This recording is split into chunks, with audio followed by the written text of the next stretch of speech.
Hawley to challenge Electoral College results in the Senate. Senator Josh Hawley, Republican from Montana, said on Wednesday that he will object during Congress's counting of the Electoral College vote on January 6th, becoming the first GOP senator to back the effort by House conservatives. Hot damn! It's happening! The decision by Hawley would ensure a debate and vote in the House and Senate on the Electoral College results.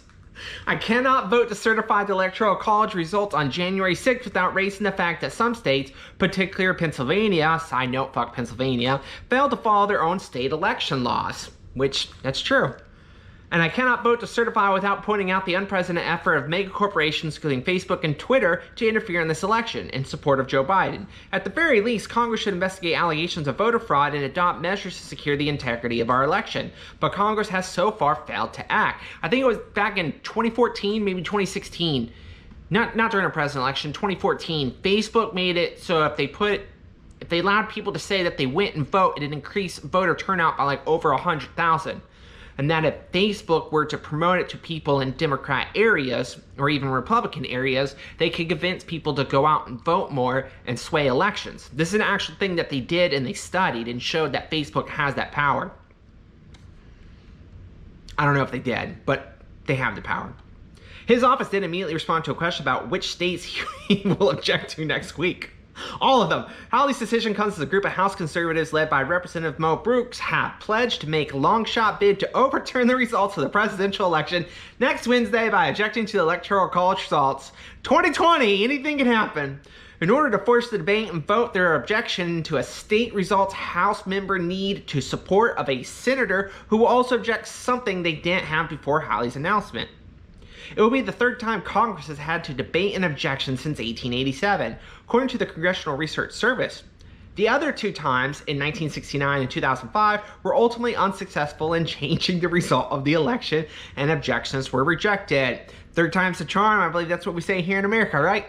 Congress will convene a joint session on January 6th to formally count the election results. In an objection, has the support of both member of House and Senate, lawmakers split off into their respective chambers to debate it up for 2 hours on vote on whether or not to uphold the objection. See, what's going to end up happening if this goes through,